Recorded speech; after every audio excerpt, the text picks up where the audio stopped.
A war is being fought over the Sahara Desert, and the United States is involved.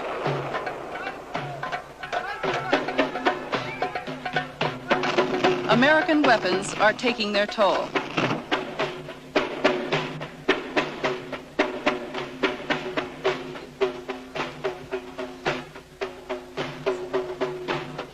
I spent 5 weeks in the war zones. This is the first in-depth American report on what could become a superpower conflict.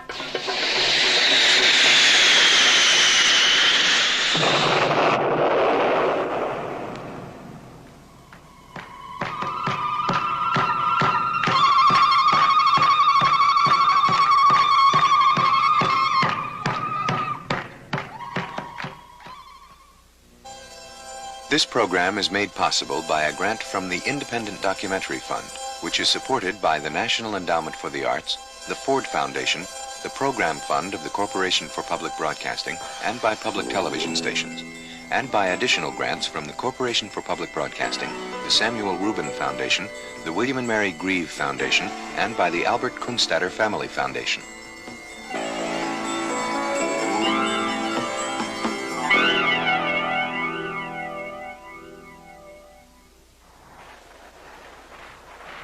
The war is being fought here, in the Western Sahara, in what seems to be a wasteland. But to the people involved in the war, it's a land worth fighting for. The Western Sahara, a desert nation the size of Colorado, is located on the west coast of Africa. It's the site of one of the world's largest deposits of phosphate and could have substantial untapped reserves of petroleum and iron ore. For these and other reasons, neighboring Morocco is occupying the Western Sahara, claiming it as part of Morocco's ancient empire. The Sahrawis, the indigenous people of the Western Sahara, are fighting against Morocco for their independence. Their small, desert guerrilla army is pitted against Morocco's modern, well-equipped armed forces.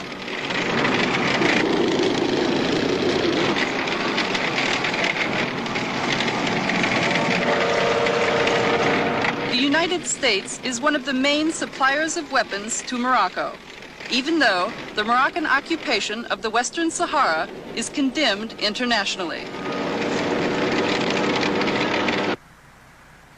The Reagan administration justifies its support of Morocco by putting top value on our friendship with that country. Morocco, for 2 decades, has been a close and valued friend of the United States. They are a moderate Arab state. They are very helpful in terms of a series of initiatives in Africa. They are a strategically important country bordering on the Atlantic and on the Mediterranean. And they have been consistently supportive of the United States of America. Another African country that's been friendly with the United States of America is Nigeria.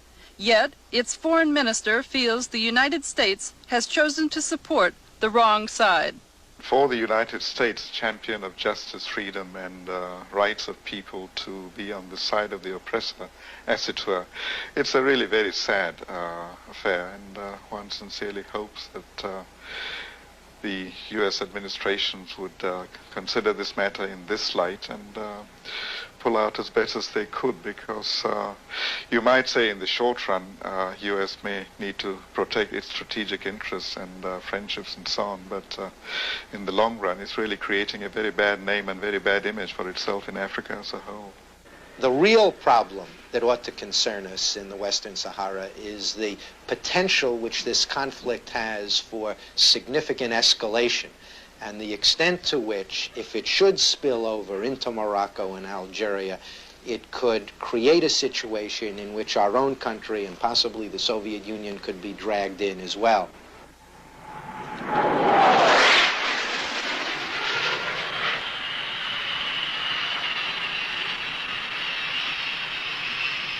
What today could become a superpower conflict started out as a simple regional struggle. The Western Sahara had been a colony of Spain since the end of the 19th century. But like the other people of Africa, the Sahrawis wanted to be free. So in 1973, the people of the Sahara began a war of independence against the Spanish colonialists. Their liberation movement was called the Polisario Front. After 2 years of battle with the Polisario, the Spanish decided to pull out. At the time that the Spaniards disengaged, they had an inalienable legal obligation to give the people of that territory, as a territory, the right to make a decision as to what their future government was going to be. That's the way it was done everywhere else. Why not in the Western Sahara? The people of the Western Sahara had never had that right. Instead of granting the Sahrawi people the right to choose their own government, the Spanish divided the Western Sahara into two and gave it away, the upper 2/3 to Morocco and the bottom third to Mauritania.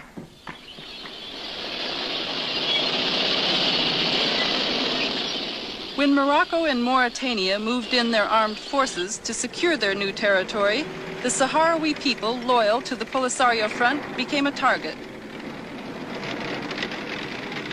An eyewitness whose foot was burned by napalm during a Moroccan air attack gives this account.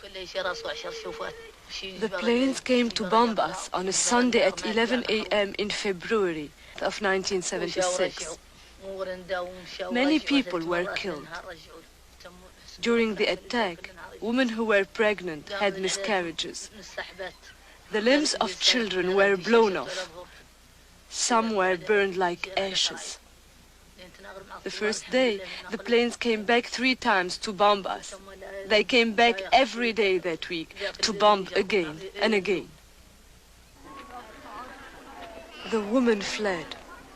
Those who were not hurt carried their children on their backs. We had to flee on foot. Thank God. The Polisario guerrillas found us. They got us out of there by capturing enemy vehicles to transport us to safety in Algeria. The Moroccans never broke our determination, no matter how long it takes. We must have our freedom and dignity, and even the last old Sahrawi lady like me will fight.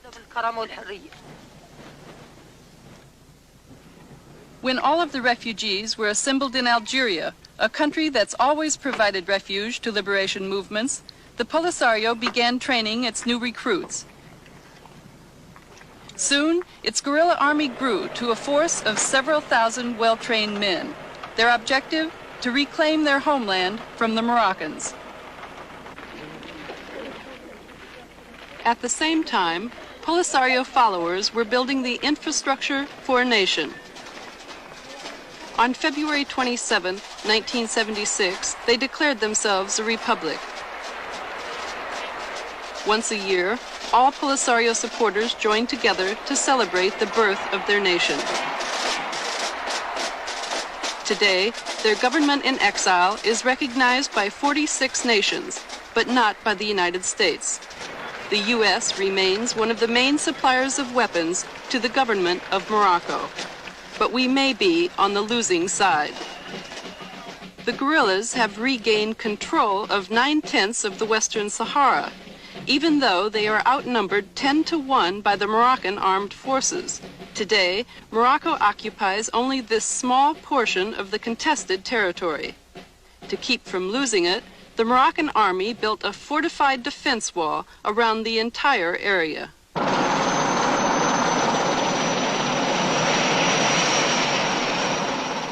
I was airlifted to Morocco's front lines by Army helicopter. Ras Al Hamra has been the site of several major battles because this is where the defense wall begins. Being the first American journalist to report on this war, I received the full cooperation of the Moroccan government.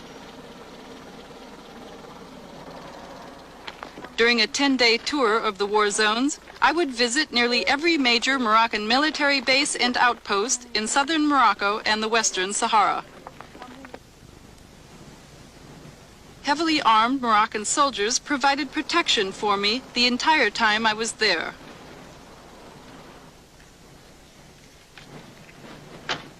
The colonel of Ras Al Hamra took me to his command post for a briefing on the defense wall and the strategy the Moroccan army is using in this desert war. The Moroccan armed forces built a defense wall that begins here in Ras Al Hamra and extends over 400 kilometers. The end of the wall is 30 kilometers south of the capital, Al Ayoun.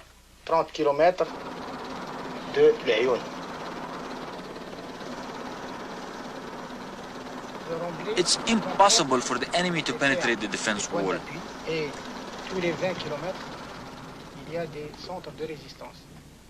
Every 20 kilometers along this wall, there's a major resistance center, as you see here.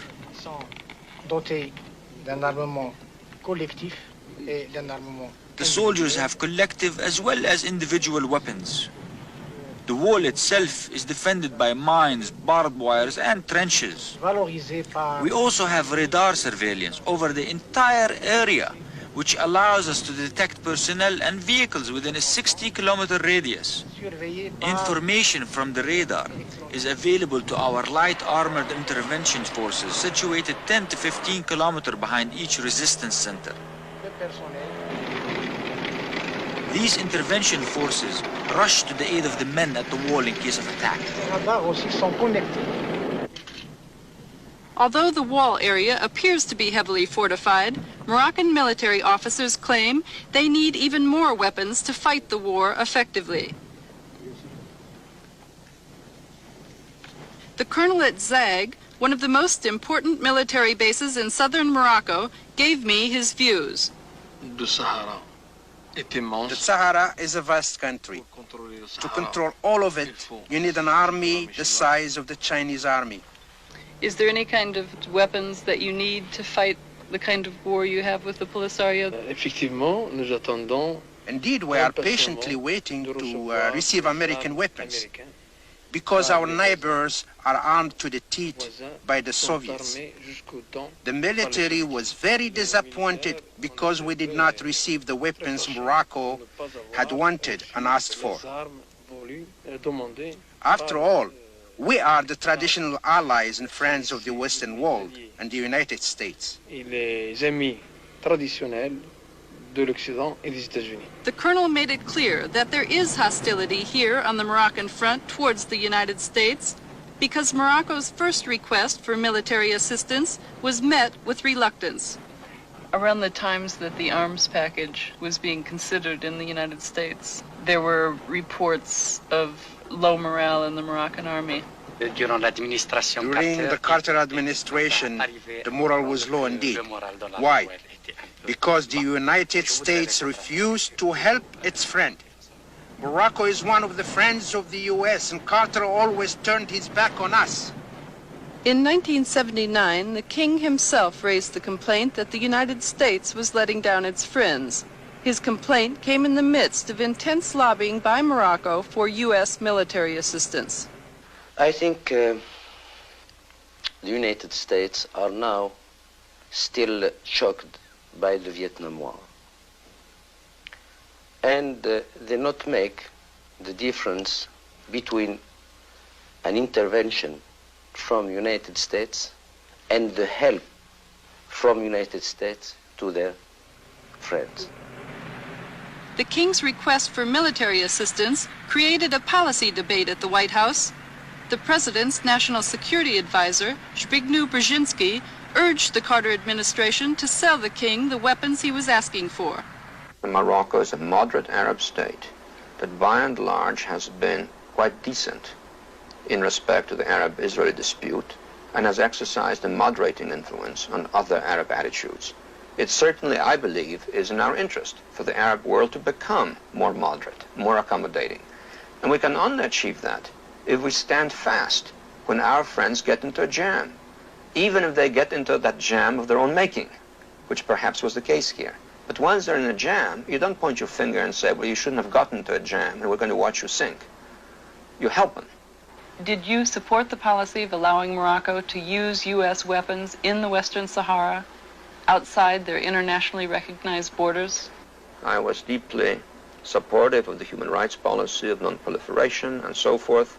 But I did not feel that in the circumstances of the real world in which we found ourselves, we could simply afford to let our friends down when they are confronting genuine security problems. This doesn't mean that I felt that Morocco was right in every respect in its policy towards the so-called Polisario. But I did feel that, on balance, we had to stand by Morocco, we had to be helpful, and we had to be helpful in a tangible and meaningful way. On January 24, 1980, the policy debate ended in a victory for King Hassan II. President Carter approved the sale of a large package of counterinsurgency weapons for use in the war in the Western Sahara. Critics of the decision charged that United States weapons would escalate the conflict. But according to the President's Moroccan ambassador, the aim of the weapons was to bring King Hassan to the negotiating table. The presidential policy was based upon the conviction that negotiations were the best avenue to peace and stability in Northwest Africa, and that the best way to ensure negotiations and to ensure that the king would come to the bargaining table was to strengthen his hand. What really counted was the fact that the United States was willing to support the policy of strengthening him so that he could negotiate. He felt a great deal more reassurance to have the United States understanding of his position.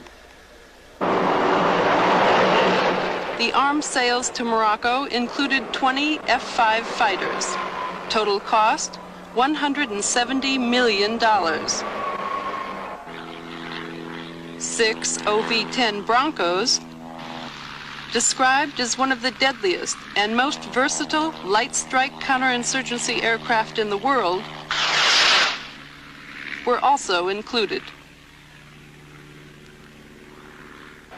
Total cost of the arms package, over $232 million, which Morocco couldn't afford, so the King of Saudi Arabia, monarch of another moderate Arab state, picked up the tab. Today in Morocco, the war machine is gobbling up nearly $3 million a day. Morocco spends more per capita on military expenditures than it does on education or health care. Many have blamed the war for Morocco's inflation rate and rising food costs. Morocco is in severe economic difficulty.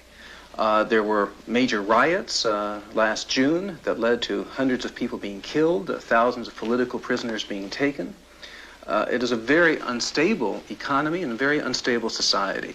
And it is the war in the Western Sahara that is just draining the resources that are needed by that country to get on to the tasks of economic development at home.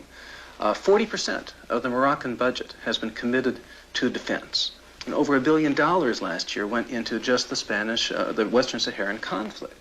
So I think that we would be doing our friend a favor by putting maximum pressure on King Hassan and on the Moroccan government to press for a negotiated settlement of this conflict and to avoid further military escalation.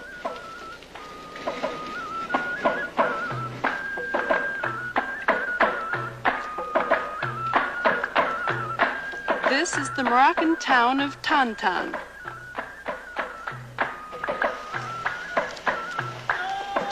Like many other Moroccan towns, Tantan has not entirely joined the industrialized age. The standard of living here, typical of life throughout much of Morocco.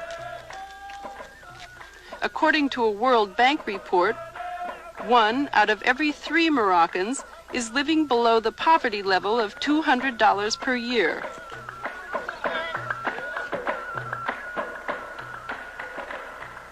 (72% of Moroccans are illiterate.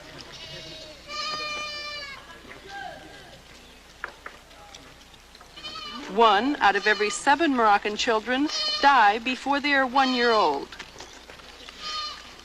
Life expectancy here, only 56 years, compared to 73 years in the United States.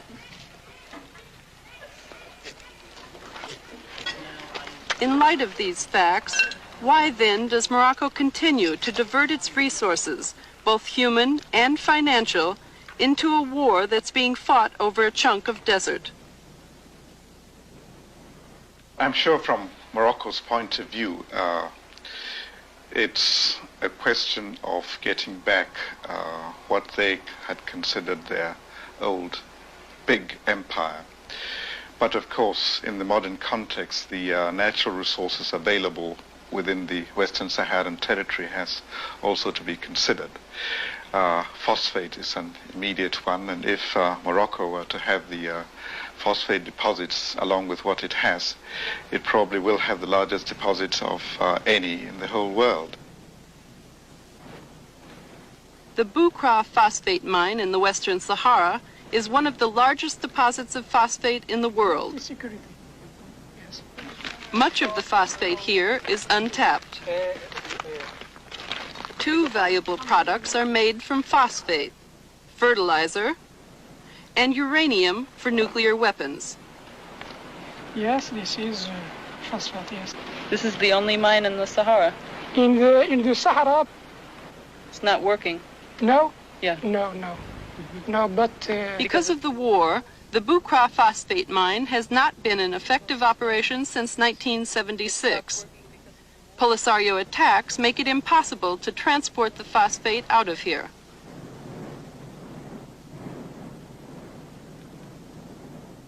The phosphate used to be shipped via this conveyor belt, the longest in the world. It stretches 66 miles, all the way to the Atlantic Ocean. Because the conveyor belt has been inactive for so long, drifting desert sands have covered it completely in some places. Here in the desert, the primary concern to Morocco is Polisario attacks. But in the occupied cities of the Western Sahara, Morocco has a different concern: the allegiance of the Sahrawis living here.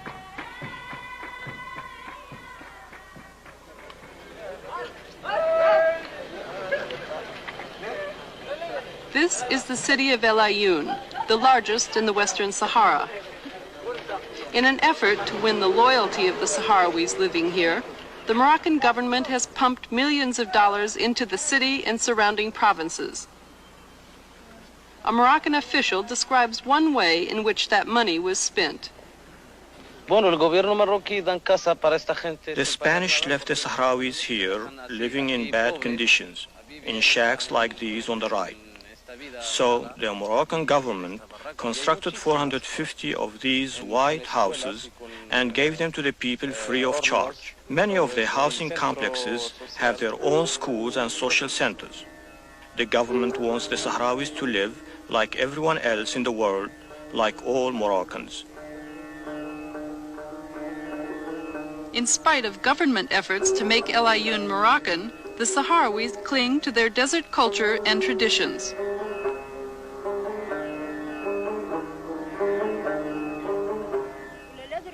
To find out the attitudes of Sahrawis in El Ayoun, I conducted random street interviews.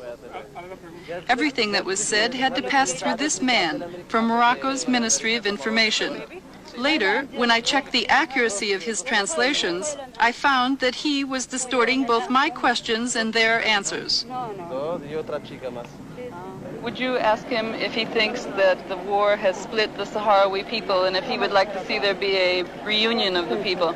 قالت لك انت ضرك تشوف على ان اهل سكان الصحراء المغربيه منهم شبه الناس الشرقيين ياك قالت لك يا كانك تبغي هاي الناس تجتمع في بلد واحد وما تبقى هذه الحرب خالقه احنا نبغى لا لهنا احنا الجره ما نبغوها نبغى لا لهنا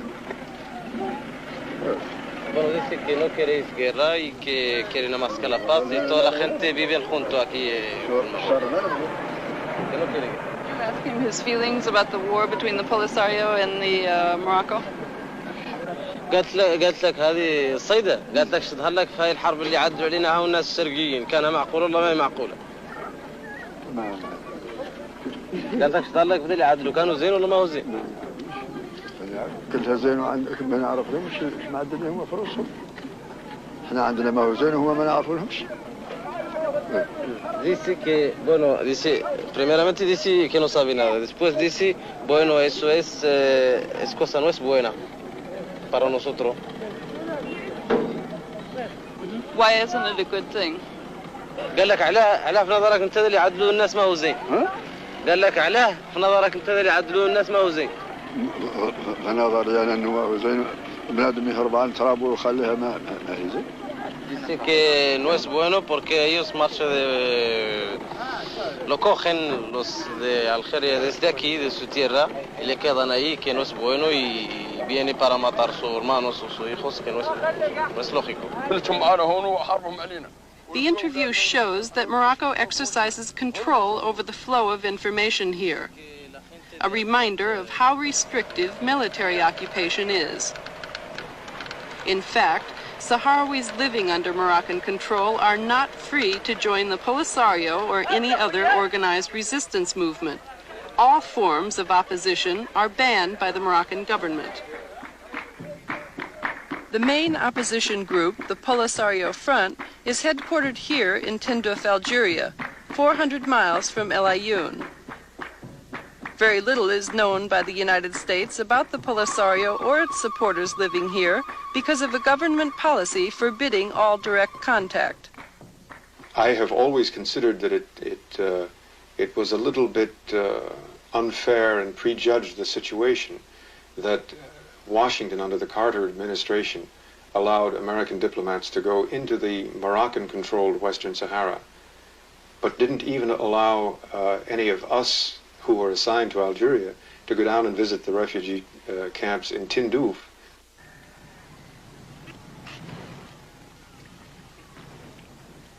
These are the Polisario camps. The part of Algeria where the Polisario supporters live is known as no man's land, a difficult place even for Sahrawis who are accustomed to desert life.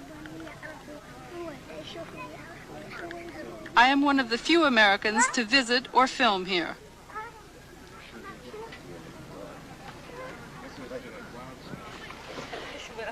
Tens of thousands of people live in these tent cities, but 95% of the adult population is female. The men are off fighting in the war. During the week I spent here while waiting to go into the war zones, I had a chance to learn about Sahrawi culture. The women enjoyed showing me the traditional Sahrawi hairdo and dress. It was a way of getting them to open up, to share information with me about how the war is changing their lives.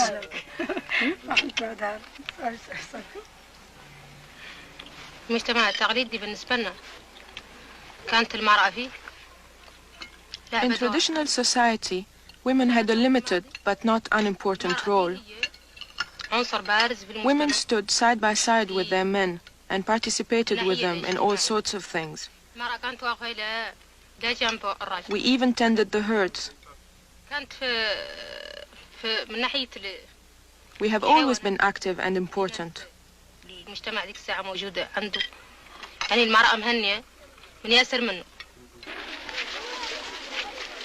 The most important thing we're doing now is to teach our children to be conscious of their role in reclaiming our homeland and to prepare them to take their share of the responsibility in facing the future. They are our future. Men have their role in this struggle, but so do we. Our roles are complementary. The man is out in the battlefield facing the enemy, while we women are here in the camps, taking charge of the rear bases. In case of an attack by the Moroccans, the women are responsible for defending themselves and the children, so each woman receives 1 year of basic military training. One of the women instructors explains the threat they live under. Like all colonialists, Morocco wants to control and exploit our country and its wealth. But the Moroccans are convinced that as long as one Sahrawi is alive, they can't achieve this goal. Therefore, their objective is to exterminate all the population of the Western Sahara.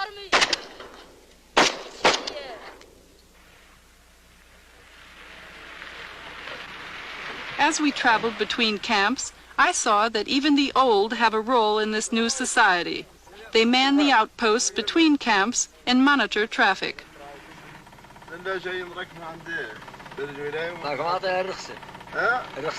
The elders are respected today just as they were in nomadic times. In keeping with that, a council of elders met with me on behalf of the entire camp population. Does he think that you will win the struggle? Yes,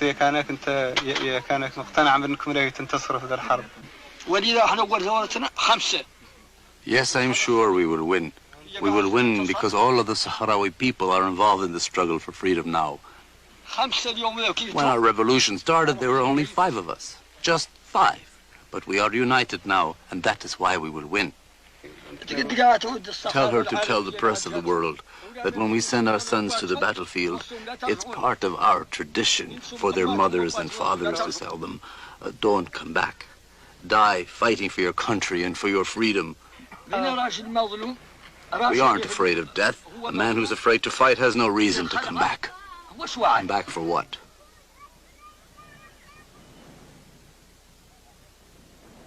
25 seasoned guerrillas in worn battle fatigues arrived at the refugee camp to escort me into the war zones of the Western Sahara. Before leaving, I was asked to sign forms releasing both the Algerian government and the Polisario Front of all responsibility if I got killed inside the Sahara. I would live with the guerrillas for 2 weeks. During that time, we would cover 500 miles of desert and would visit all of the major Polisario strongholds. As the guerrilla leader showed me the route we would follow inside the Sahara, I thought about the irony of traveling in a war zone where I could be killed with weapons made by my own country.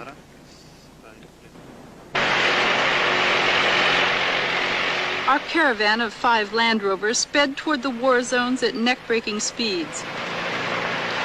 During the day, temperatures would reach as high as 135, but at the early morning hour we left, the temperature was only 40 degrees, and the wind was strong. It was cold. There was nothing for protection. Even the windshields had been broken out, so Moroccan planes flying overhead couldn't see the glare. Mahabes, our first destination, was a hub of nomadic trading activity in the Western Sahara before the war began. But that isn't the case now. Like all of the Western Sahara cities controlled by the Polisario, Mahabes is a ghost town.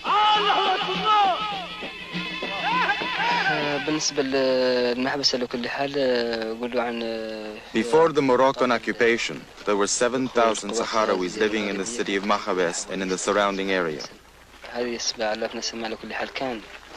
But the objective of the Moroccan army was not only to occupy the Western Sahara, it was also to annihilate the population. That's the reason none of our people, supporters, live here, even though Mahabes is liberated and under our full control. If anyone lived here, they'd be bombed by the Moroccan Air Force as they were before. That's why our people stay in the camps in Algeria where they are safe. I saw nothing but rubble and reminders of the fierce fighting that took place here when the Polisario won control in 1979. In the operation of Mahabes, we captured 69 prisoners, 80 trucks, and more than 400 tons of different caliber ammunition.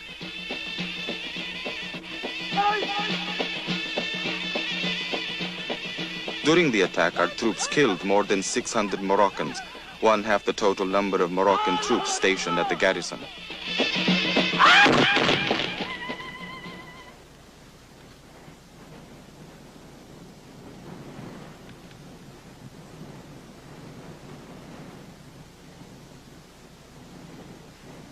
Estas plantas son de nuestras tierras y son bonitas.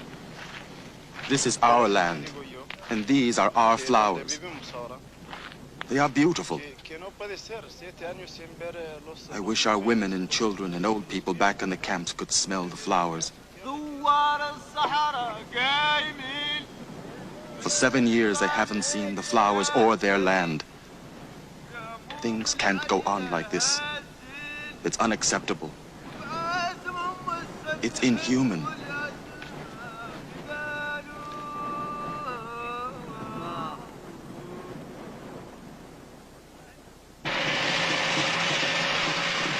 On the next leg of our journey, we cross the border into Morocco itself, where the guerrillas occupy a former Moroccan military base. I wondered how safe it is to be on Moroccan soil with nothing for protection except 25 guerrillas armed with automatic Kalashnikov Soviet rifles. From what I observed, the guerrillas weren't concerned at all. In fact, when we came across an abandoned Moroccan tank, they stopped to strip it down.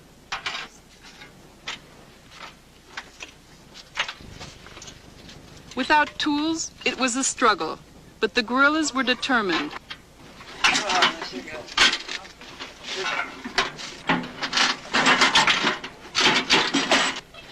They have to be. This is how they survive. By utilizing everything the Moroccans leave behind.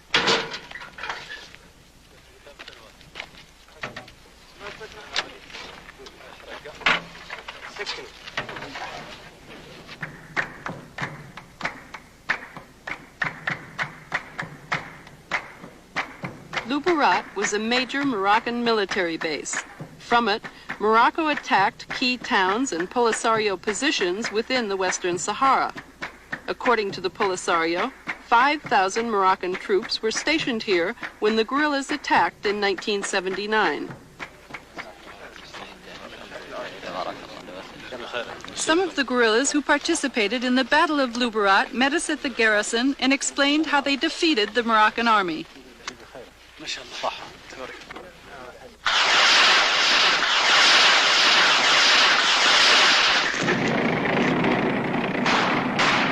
Polisario launched its surprise attack before the sun rose.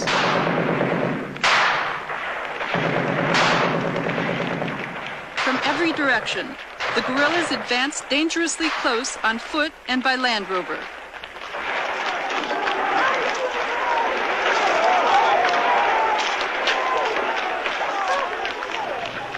During the 2-hour Battle of Luberat, Morocco's sophisticated weaponry proved to be no match for the Polisario's guerrilla tactics. The Polisario claims that it's captured a total of 2,000 Moroccan soldiers over the years. The Moroccan army, on the other hand, didn't have any prisoners of war to show me.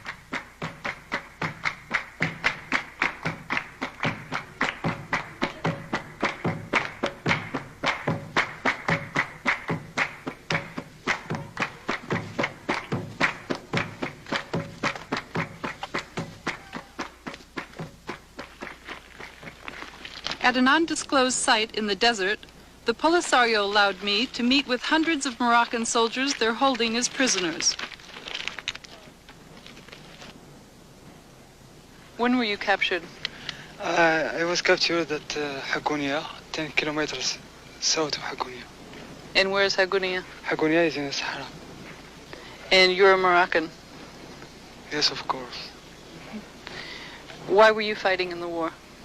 Why were you fighting against the Sahrawis? Because I am a soldier. I don't have the choice. Do you think Morocco will win the war? Do you think Morocco will win the war?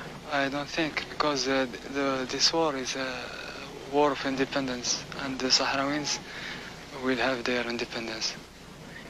Do you wish the war would end? Yes, of course. I'm sorry for my family. Why? Because I threw my family, now my wife have 40 children on the arms, and she can't be married, she can't live, she can't do anything. Do you think peace will come? Do you think the Sahrawis and the Moroccans can be at peace with one another?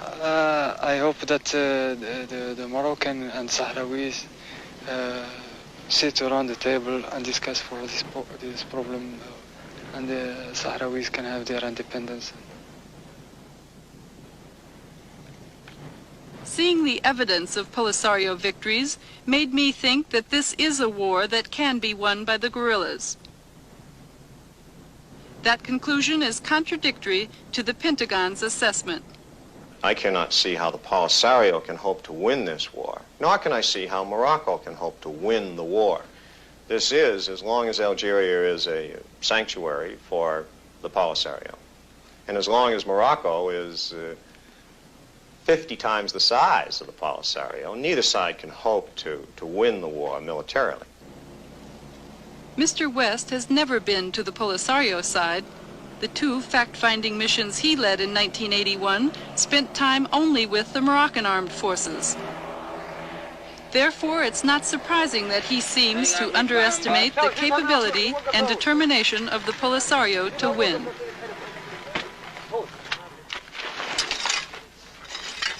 The desert is one of the most inhospitable battlefields in the world, but the guerrillas have turned even that to their advantage by learning how to make camp anywhere.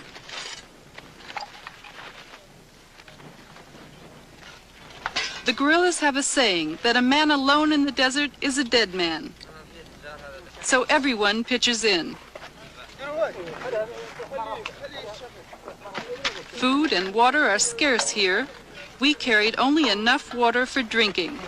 It was carefully rationed, even though it looked and tasted just like gasoline. When the goat we had been carrying with us was brought out for the kill, it marked the beginning of a special occasion. In keeping with Islamic tradition, the soldiers slit the goat's throat from west to east.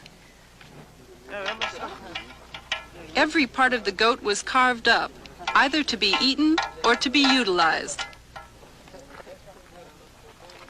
Fighters out in the field make do with an occasional piece of dried camel meat. So our cooked goat stew drew all of the local guerrillas out of hiding.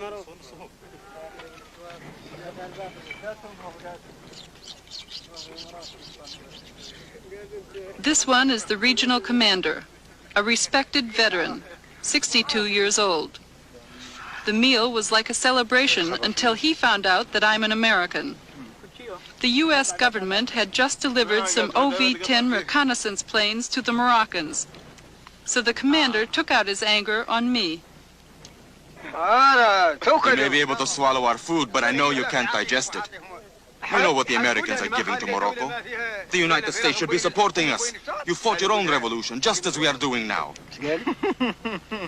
The old fighter embarrassed the younger guerrillas. He was exposing too much of his real feelings and theirs too. They were hesitant to translate his words. My sons, tell her exactly what I am saying. She must know the truth. Somos americanos. Do you like the Americans since they give weapons to Morocco? Tell her I said America is a great power. We were looking only to establish brotherly relations and mutual respect with the United States, if it was possible. But since they support Morocco against us, we don't like them. We hate the Americans. Tell her this exactly as I have said it.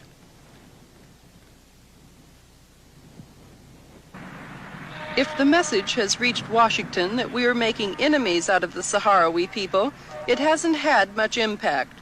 Rather than decreasing military assistance to Morocco, the United States government is increasing it, even though official government policy is one of neutrality. One of the major differences in foreign policy between the Reagan administration and the Carter administration is the approach towards arms sales. The Reagan administration has adopted a much more permissive policy on arms sales. The Carter administration emphasized restraints. In the case of Morocco, the Carter administration sought to link the provision of arms to movement towards political negotiations involving the Western Sahara War. The Reagan administration has dropped that explicit linkage. The support of the United States should not be subject to debate. It should be forthcoming and quick. This was not the case for us in the past. Now, however, we feel there is a better understanding. 108 M60 tanks had been requested by Morocco during the Carter administration, but their sale was never approved. Secretary of State Haig, however, in one of his first official acts of office, approved the sale of the M60 tanks to Morocco. In the fall of 1981, the Reagan administration took yet another step by sending U.S. military advisors to Morocco. The decision came after Morocco suffered heavy losses because of a Polisario attack on its outpost of Guelta Zamor in the Western Sahara. Guelta is 135 miles south of the Moroccan border. During the battle, the Polisario shot down 2 Moroccan fighters, each costing $15 million, and 3 other Moroccan military planes. That's 8% of the entire Moroccan Air Force. After the battle, the King of Morocco appealed to the United States for more military assistance, on the basis that for the first time, the Polisario had used Soviet surface-to-air missiles known as SAM-6s.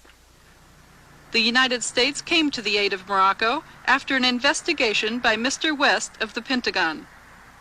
What were your recommendations? My first and strongest recommendation was better training. What type of training specifically? Well, basically, it has to be training for their pilots in order to know how to evade SAMs and how to attack a SAM system. Will there be U.S. military advisors going to Morocco to conduct this training? Well, advisors is a term that ever since Vietnam has left a bad taste in the mouths of many people. I would point out that at any given time, we have approximately 40 teams scattered somewhere around the world giving some sort of training help. And we do now have such a team in Morocco. Appearing before the Congressional Foreign Affairs Committee, Secretary of State Haig was asked to justify the decision to increase Moroccan military assistance. In his testimony, the Secretary made a serious mistake. Haig accused the Polisario of using SAM-6 missiles to attack inside Morocco, not in the Western Sahara. The incident which triggered the expression of concern by Morocco was not Moroccan activity in the Sahara, but an attack against Moroccan territory by highly sophisticated forces with the most sophisticated equipment. It's awfully important we keep objectivity and balance in our expression of the situation. During my investigation of the Secretary's testimony, I questioned one of his spokesmen. He admitted that Haig had made a serious mistake because the Polisario SAM-6 attack was in the Western Sahara at Guelta Zamor, which the U.S. government does not recognize as Moroccan territory. The State Department claims that Haig made an honest mistake, but when I requested an interview with the Secretary, it was denied, and the congressional hearing record has not been corrected. At the Pentagon, I asked their top expert for justification of the new policy, and he made the same mistake Haig had. We will, in conjunction with some other nations, assist militarily in terms of the sales of military equipment to provide for the legitimate self-defense needs of Morocco, because these SAM-6 attacks have taken place inside Morocco, 70 miles inside Morocco. Where is that? This is at a place called Basied. This happened on November 20th. Mr. West is mistaken on 2 counts. There is no such place as Basied in Morocco, and there has never been a SAM-6 attack inside Morocco. This has been confirmed by the State Department and the Moroccan government. I think in the conduct of our foreign policy, whether that foreign policy is under a Republican or a Democratic administration, we tend to indulge in great exercises in self-deception. We want so desperately for the world to be the way we want it that we end up believing our own propaganda. And that's one of the things I think that has prevented us from taking a realistic view of the war in the Western Sahara. Does the United States government have a realistic view of who is fighting this war and why? The Polisario claims that it is a national liberation movement, but because many of its weapons are of Soviet origin, paid for by Colonel Gaddafi, the United States government implies that the Polisario is not a national liberation movement, but rather that it's an agent of Libyan expansionism in North Africa. The linkage to Libya and the linkage to Gaddafi is very troubling. In what sense? Well, in the sense that if you become linked to somebody in that you're accepting his pay, you're accepting his weapons, you're accepting his training, you're accepting practically everything from him, Polisario cannot stand by themselves. Then one can assume that Gaddafi has some influence over the policies. The Moroccans go one step further. They accuse the Polisario of having direct ties to the Soviets.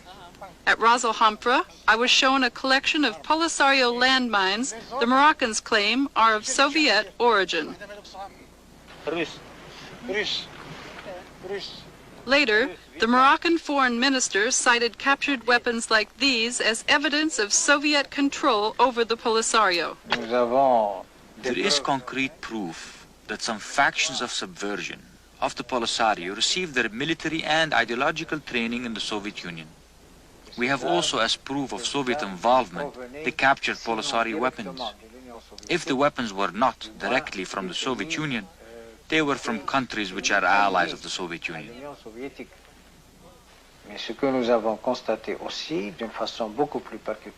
What we have witnessed also, which is more worrisome, is that there is a similarity between what is happening in the Moroccan Sahara today and what has happened in the Horn of Africa and in certain areas of Central and Southern Africa. I can't believe that the Moroccans who are saying that actually believe what they're saying. I think they believe that such statements would be sweet words to the ears of the present U.S. administration. And they will tell a U.S. reporter that in the hope that it will be reported to the right quarters, and they will thus get sympathy for their cause. But I'm absolutely certain there is no Soviet hand in this. This is not saying that there are not, the Polisario is not getting Soviet weapons, but they are getting it through straightforward, honest purchase and delivery by Libya, for example. And if it cannot be obtained from the West, why can't it be obtained from the Soviet Union? How will the arms race in the Western Sahara end? Does a continuing war mean even greater involvement of the United States? I would expect that as the Polisario escalates the war, we are going to supply more and more military equipment, and indeed now we're going so far as to offer training in counterinsurgency. What most concerns me is the extent to which we're now beginning to hear some talk from the administration that they are thinking of sending military advisors, presumably to help the Moroccan troops in the Western Sahara. And I think the last thing we want is another Vietnam. We are getting over what was certainly the hangover from Vietnam, which was that we had to keep our distance from all other countries in the world with the exception of Western Europe. I think we are snapping out of that. We have militarized our foreign policy. A retired admiral of the United States Navy is one of those concerned about the recent escalation of arms sales by the United States. President Reagan and his administration are exporting weapons all over the world. This year, we will be selling $15 billion worth of military weapons to countries all over the world. That's more weapons than all the countries in the world sell, including the Soviet Union. We are the world's largest exporter of weapons. One of the fundamental faults in the foreign policy of the Reagan administration, in my view, is the extent to which they seem to feel that the way to solve any problem which exists in the world is to throw arms at it. Weapons may prove to be a poor choice for solving world problems. They haven't ended the war here in the Western Sahara. And our policy of providing weapons for use in places like the Sahara is putting the United States in the position of being criticized for violating important principles of international conduct. To the extent that a superpower supplies arms to a government to help it, a friendly government to help it occupy another country which is, was, or ought to be independent under international law, it is violating both legal and moral precepts. I believe the involvement of the United States is really viewed with some sadness because we all look at the United States as a country where people came to obtain freedom and from the oppression of the old continent in Europe and have obtained it and are the symbol of freedom and justice in the whole of the world. Our government and those of our allies have expressed moral revulsion at the police state tactics of Poland's oppressors. Often the United States does live up to its image as the symbol of freedom and justice in the world. Like in the crusade President Reagan is leading against martial law in Poland.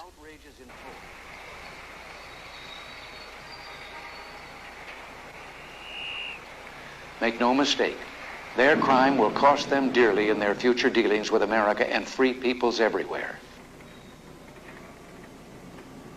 How can they possibly justify using naked force to crush a people who ask for nothing more than the right to lead their own lives in freedom and dignity? In light of statements like this, how can the President possibly justify continued arms sales to Morocco when those weapons are being used in the Western Sahara? After all, the aspirations of the Sahrawi people are no different from the aspirations of the people in Poland. The Sahrawi people are merely struggling for the right to live and be independent. We want to be at home, to live freely on our land, the land on which our ancestors have lived for thousands of years.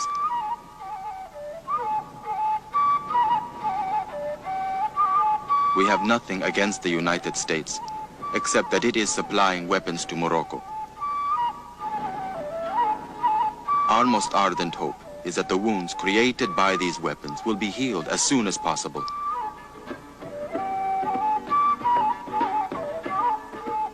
And that the Sahara and America can establish good relations.